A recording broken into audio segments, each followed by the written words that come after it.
Welcome to Civil Today, strengthening your base, build right. Today in this video we'll see load calculation for a G+1 residential building. Let us start the video. Before starting, if you are new to my channel, please subscribe to Civil Today and hit the bell icon so that you never miss any of the new updates. Please support us. First we have to know how the load get transferred, that is load transfer mechanism. The load get transferred from higher level to lower level, that is from superstructure to substructure, from slab to beam, beam to column, column to footing, and from footing to soil. To know how the load get transferred from slab to footing in details, please watch my previous video. I have uploaded it. The link is given in description.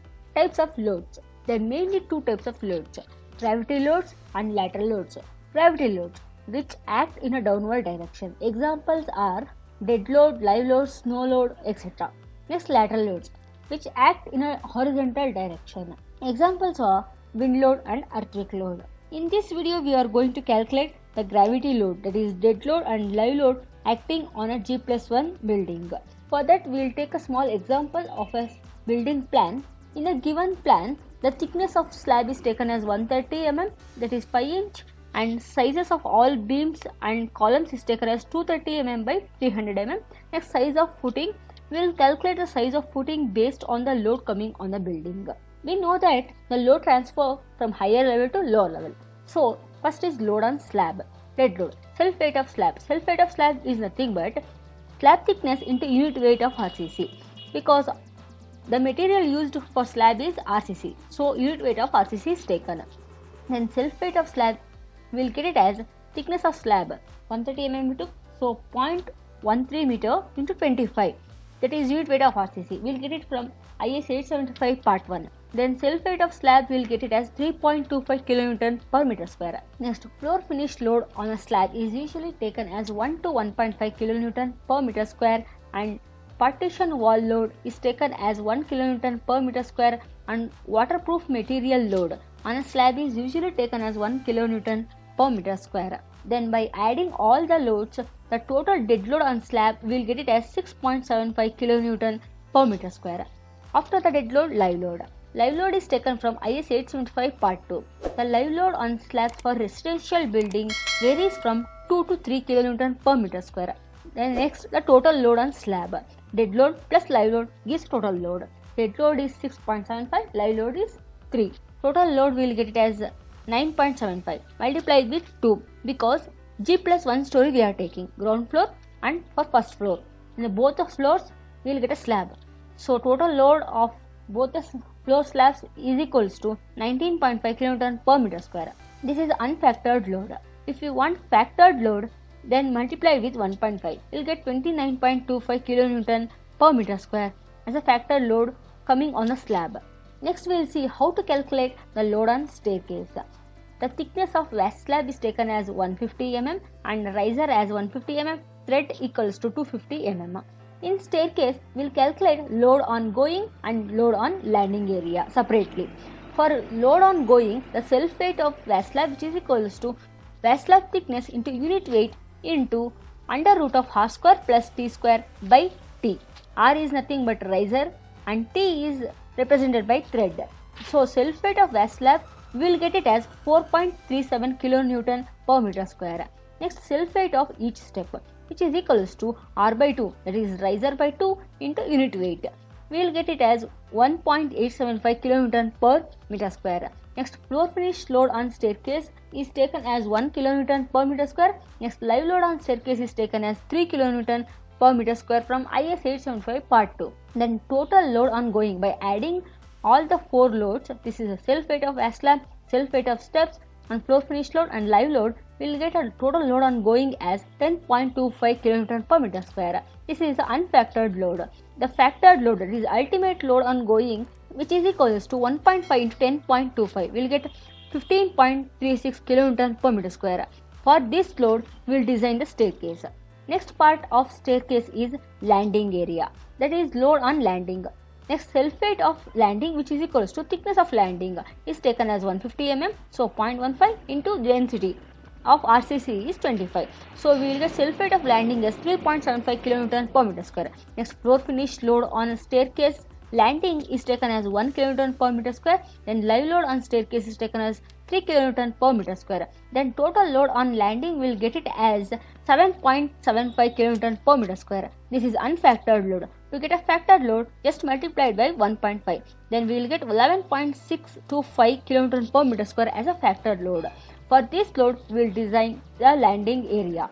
For designing a staircase, we consider a staircase as a one-way slab and will design. Next is calculation of load on beam. First is dead load. Self weight of beam, which is equals to size of beam into unit weight of material used, that is RCC. The self weight of beam, which is equals to size of beam, it is 230 mm by 300 mm. So 0.23 by 0.3 meter into unit weight of RCC is 25 into 2, because we are considering G+1 story. So into 2, we will get self weight of beam equals to 3.45 kN per meter.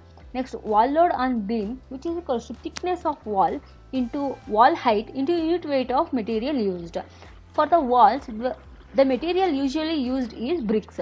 The main wall load on beam, which is equals to thickness of main wall, is taken as 0.23, that is 230 mm, into height is, floor height is 3, into unit weight of material, that is 19. For bricks, we will get main wall load on beam as 13.11 kN per meter. Next, partition wall load on beam, which is equals to 0.1, that is 100 mm thick wall is taken. Then floor height is 3, so multiply with 3 into density. Our unit weight of brick is 19. Then we will get partition wall load on beam is 5.7 kN per meter. Next, parapet wall load on beam. Parapet wall is usually taken as 200 mm thick, so 0.2 meter into height is 1.2 meter into density of brick, it is 19. Then the parapet wall load on beam will get it as 4.57 kN per meter. Next is wall plastering load on beam. The thickness of plastering is usually taken as 12 mm, so 0.012 meter into 3, the height of the floor. Next, the unit weight of material. For plastering, we usually use cement mortar. The unit weight of cement mortar is 20.4 into 2, because the plastering is done on both the sides, that is on the inner side and outer side the plastering is done, so into 2. Then we will get wall plastering load on beam as 1.468 kN per meter. This is a dead load coming on the beam. Next is load from the slab. If we consider two-way slab, the variation of load in two-way slab is, in the shorter span we will get triangular load from the slab to the beam. In longer span side, we will get trapezoidal load from the slab to the beam. For triangular load, formula to calculate the load from slab to beam is W into Lx by 3. Lx is shorter span length of a slab. Next, for trapezoidal portion, the formula we use to calculate is W into Lx by 3 multiplied with 2 minus of Lx by Ly. Here Lx is shorter span length of slab and Ly is larger span length of a slab. Next, for one-way slab, the load distribution from slab to beam in the form of rectangular variation. For rectangular portion, we will calculate by using W by 2. W is nothing but total factored load on the slab. Next, we will see how to find the load on the beam, particular beam. If we consider example of room 1, here room 1 with 14 feet by 12 feet dimension, that is Ly is 14 feet, the longer span length, and the shorter span length is 12 feet. Then if we take a ratio of longer span by shorter span, Ly by Lx, then we will get 1.164, which is less than 2. Then it is considered as a two-way slab. We know that the total factored load on a slab is 29.25 kN per meter square. Since it is a two-way slab, on the longer side of a beam, we will get a trapezoidal load, and for a shorter side of a span, we will get a triangular load. So, for triangular load, the formula is W into Lx by 3. If we substitute the value, we will get 35.68 kN per meter UDL load acting on this beam. Next, for trapezoidal load, we will calculate by using a formula W into Lx by 3 into 2 minus of Lx by Ly. If you substitute the values, you will get 40.71 kN per meter UDL load on the beams beam 1 and beam 4. Next, we will take one particular beam and we will try to calculate total load on that beam. If we take beam 1, the total load on beam 1, which is equals to self weight of beam plus main wall load, because it is the outer beam, plus parapet wall load plus wall plastering load plus load from slab, that is trapezoidal load, because horizontal is 14 feet. It means Ly is 14 feet. So trapezoidal load. So total load on beam 1 will get it as self weight is 3.45, then main wall load is 13.11 and parapet wall load is 4.56 and wall plastering load is 1.46 and load from slab for trapezoidal load is 40.71. We calculated it. By adding all the values, we will get total load on beam 1 as 63.29 kN per meter. Next, total factored load for beam 1 we should multiply by 1.5. Then we will get 94.95 kN per meter UDL load acting on this beam 1. Next, for beam 3 we will try to calculate the load. Total load on beam 3, which is equals to self weight of the beam plus main wall load plus wall plastering load plus load from slab, that is triangular load from this slab, and from this slab the two triangular load will come on this beam 3. Then total load on beam 3 will get it as 89.39 kN per meter. This is unfactored load. For factored load we should multiply by 1.5. If we multiply, we will get total factored load on beam 3 as 134.09 kN per meter. For beam 4, the load from the slab are this trapezoidal load and load from the stairs. The stairs is considered as a one-way slab and the load gets distributed as in case of one-way slab, that is half load to this beam and half load to this beam. In this way we will calculate the load on each and every beam. The load in the beam is always acting in UDL form. Next is load on column. The loads on column are self weight of column and load from the beam to the column. Consider column C1 and we'll try to calculate load coming on this column C1. The self weight of column is nothing but the size of the column into flow rate into unit weight of material used. The size of column is 230 mm by 300 mm we took, so 0.23 by 0.3 into flow rate is 3 meter and unit weight of RCC it is 25 into 2, because for ground floor and for first floor in both the floors we'll get a column, so into 2 we'll get self weight of column as 10.35 kN. Next, load from beam to column 1. Since column 1 is in corner position, the half load from the beam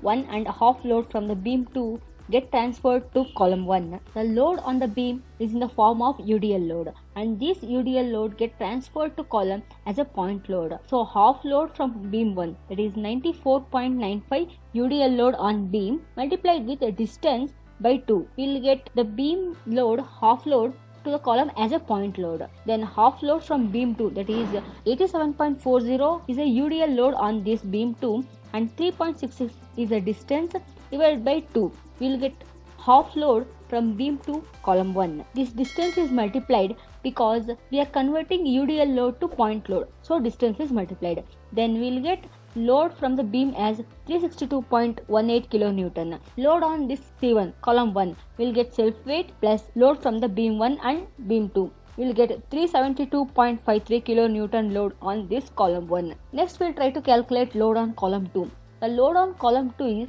self weight of column plus half load from beam 1 and half load from beam 2 and half the load from beam 3. In 3 directions also the load is coming from the beam to this column. To calculate half load from the beam to the column, we just multiply the load, beam load in the form of UDL with the distance by 2. We will get load from the beam to the column as a point load. Then we will get load on column 2 as self weight of column plus load from beam 1, beam 3 and beam 5 as 607.57 kN. Then total load on column 2 will get as 617.92 kN. In this way we will calculate the load for each and every column. Next is size of footing. We know that the load from the column get transferred to footing.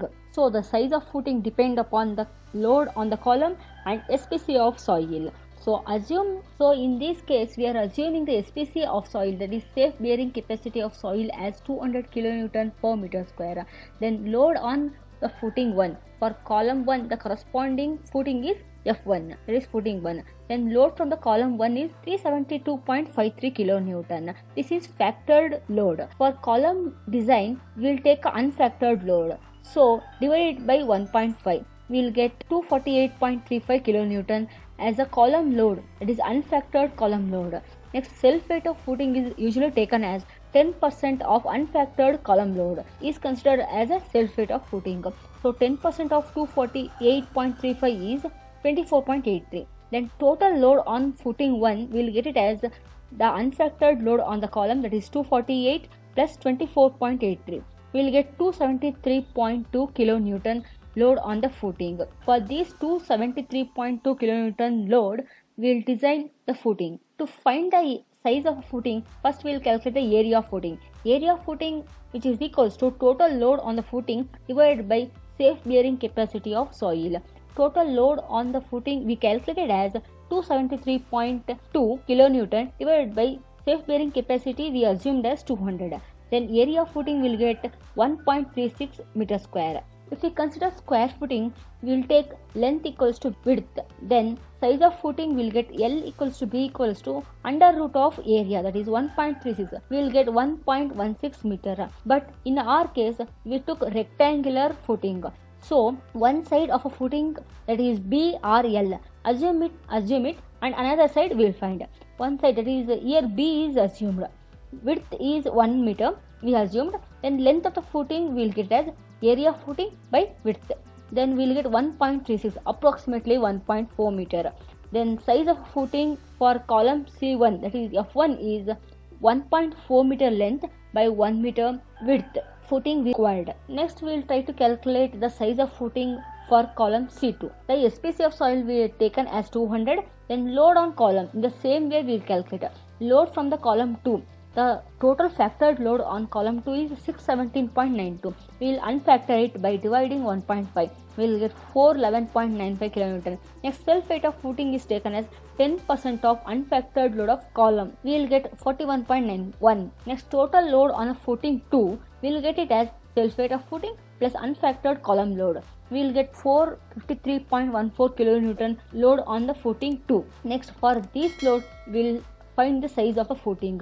Area of footing, which is equals to total load by SPC of soil. Total unfactored load is 453.14. Then SPC is 200. We will get total area for footing 2 is 2.26 meter square. For rectangular footing, assume one side of footing.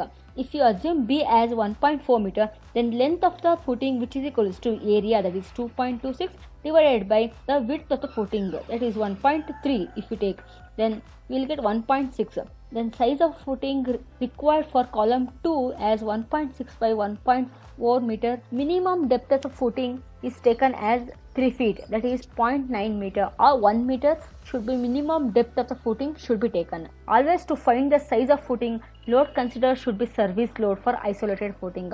And for buildings, to find the size of a footing and to design the footing, we use the combination of loads, that is for gravity loads, load combinations are 1 into dead load plus live load and 1.5 into dead load plus live load. In this, the most critical combination is selected for the design. If this video is helpful, please let me know in comment section. Thank you for watching. See you in the next video.